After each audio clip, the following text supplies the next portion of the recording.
Yo, what's good, my dudes? WQQR here. Gonna review Go chapter 284, got high school. And on chapter 283, if you don't remember, right near the end of the chapter, Dae-jin says to Garuda, Uriel, Michael, and Odin, he says, I'm gonna end this right here now with one strike. No more playing games, no more messing around. And while I might give him the benefit of the doubt, I still don't really see how that's even possible. But let's find out in chapter 284, guys. Why are you trying so hard? Is it a sense of inferiority towards your main body? Or is it the pure will you do as you please? Why are you putting your life on the line for something that won't even help you in the least? Jinhui? No answer.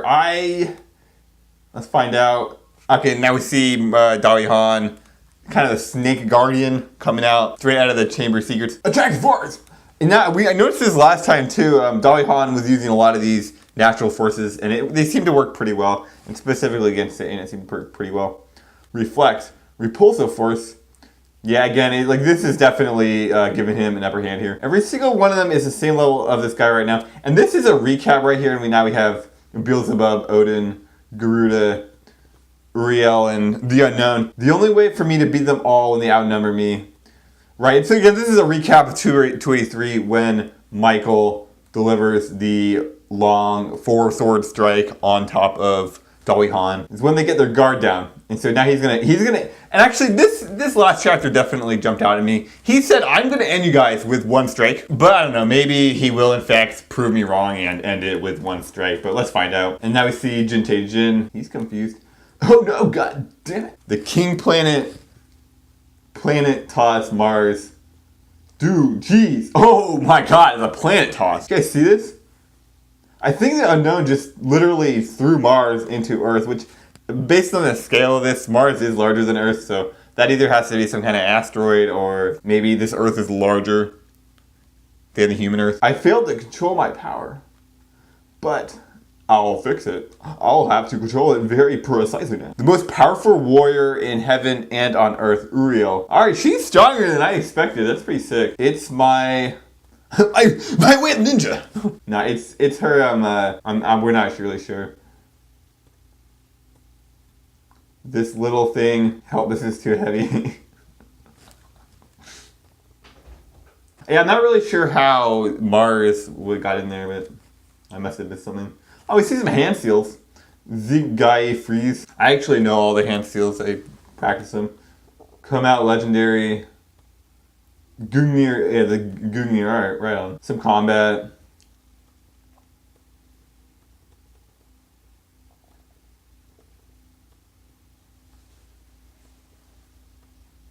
The moon? Oh, right, okay, that wasn't Mars, that was the moon. Okay, that makes sense. Wow, cool, okay then. Yeah, I'm really confused here. I don't even know how the moon got in there. I don't know if Unknown grabbed the moon, or if Dae-jin randomly attracted the moon with his natural forces. I'm guessing Unknown grabbed the moon, but then why was Uriel trying to stop it? I don't really understand. Alright, they look all pretty confused, and then... Oh! Yeah, that looks like Mars to me. It might be Jupiter based on this eye right here, if you guys know anything about Jupiter, the eye of the storm in Jupiter. The problem is, that's too small to be Jupiter. So I'm gonna go with that being Mars. But yeah, also kind of funny because this is straight out of Naruto. If you guys remember back in the Sage War, when the old guy he had to block two meteorites coming down Madara, summoned 2 meteorites on top of each other. This is kind of looking like that, which is real interesting. Satan 666 planet toss copy Jupiter. Okay, so that is Jupiter, right? And again, it's this eye, you can tell. I'm questioning about the scale of these things.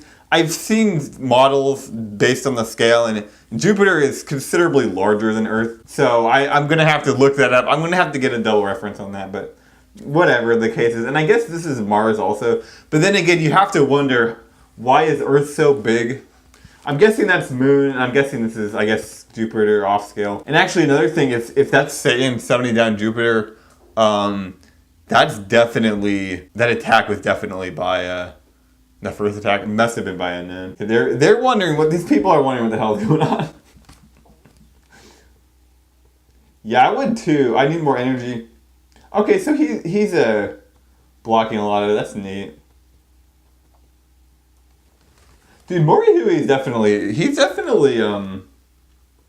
he definitely showed up the most. I think in this past like 50 chapters of battle or however many chapters it's been, he's definitely been kind of the MVP for sure. And I think that's actually kind of cool because I never really expected him to be the MVP, and usually it's Mori-jin who's the MVP. So the clone of Mori-jin is coming out with the same kind of do or die power that the clone is coming out with. So is that a throwback to Mori-jin's power level? Is that kind of a foreshadowing to what Mori-jin is going to do when he does eventually come back? Why are you trying so hard? Is it a sense of inferiority? Is it the pure will to do as you please? Why are you putting life on the line for something that won't even help you in the least? I want to be accepted. Jeez, dude.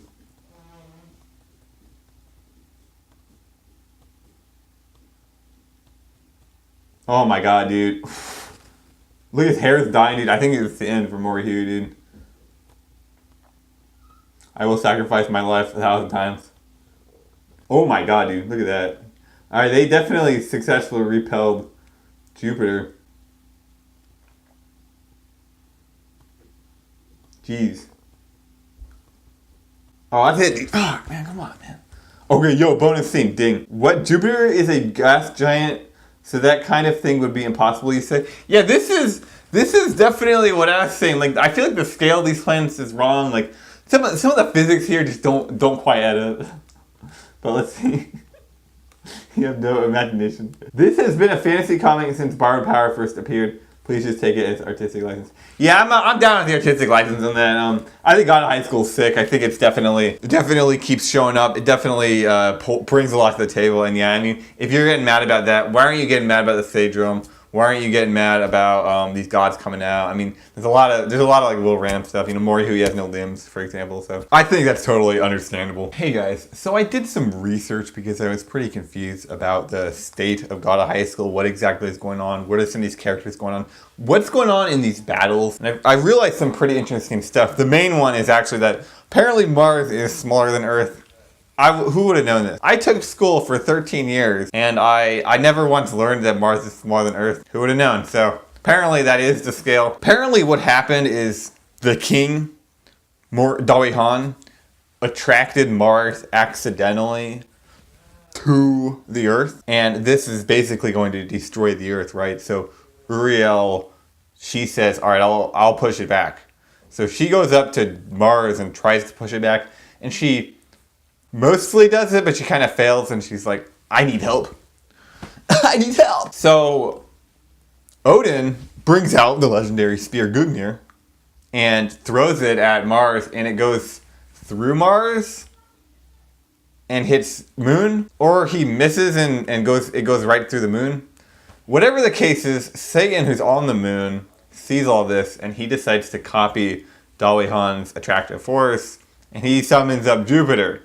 And then Dawi-Han's like, oh no, I need to fix this. He, with the help of Morihui, repels Jupiter. But Mars is destroyed in the process, which I'm not sure if that changes anything, but oh well. But all of this combined, I thought was pretty interesting because it does line up some interesting power and feat displays. For one, Satan can copy abilities. He's a mind reader. We learned this in 283 when he copied Mori-jin's Kick of the Blue Dragon from Dawi-Han's mind, right? So he could definitely not only read the mind, but he can also copy the abilities, right? Because he copied Dawi-Han's attractive force to bring in Jupiter. And I thought this is interesting too, because is he trying to one-up Dawi-Han? Also, it kind of shows how malaligned the gods are. They're not really entirely on the same side. They're not really a team. In fact, they're pretty much the opposite of a team at this point, because also in 283, Satan's like, hey, you know what? This guy's my prey. And then we saw Michael throw the swords in, and then now we're seeing Uriel's trying to stop Mars. Odin decides to help Uriel with the Lance of Gungnir. Then Satan brings in Jupiter, so they're definitely not on his side. Or maybe Satan's kind of on his own, and the rest of them are on a team outside of them. Now, as far as power levels goes, it's said, or I guess Uriel referred to herself as the strongest fighter on all of heaven and earth. Does that mean in martial combat, or does that mean in power level? Does that mean raw strength? Because as far as metaphorically, she failed to prevent Mars, right? So does that mean she's going to die soon, or die the earliest of all these gods? Does that mean her friends, I guess her peers as the gods, Garuda, Odin, Michael, are they about the same power level as her, and are they all going to die? Is that what this is referring to? Because as far as I'm concerned, Satan seems a little bit more on his own. He seems a little bit more dynamic, a little bit more solo, interesting. The rest of the gods, I'm kind of lumping them all together. So definitely some of my thoughts on this chapter, and curious to see what's going to happen next, because as far as I'm concerned, this chapter was mostly about displaying feats and stacking the gods up next to each other and stacking up their relationships. Also, I'm thinking that Morihei might die now. His hair was kind of fading at the end. And if he doesn't die now, he might die soon. And which is interesting because Morihei might come in. Right when he dies, Morihei might come in. And this story keeps saying how Morihei keeps going above and beyond, right? Initially when he was a traitor and he was on the side of the Jade Emperor, right? He was acting, he was being a double agent, which I think is pretty interesting because that was kind of his first display of his true honesty. And since then, really, he's only consistently been as honest and as stoic as a fighter. And so I think that I'm not really sure why that's going on. Maybe it's just his character, but if he's a clone of Morihei, is that a clue about what we're going to get from Morihei when Morihei comes back? Is Morihei going to come back right when Morihei leaves? Anyway, I'm out of here, guys. WQQQQWRT coming at you with some hot, fresh God High School knowledge, reviews, manga. Thanks for watching, guys, and make sure you like, comment, subscribe. A new God of High School video every single day. Peace out, guys.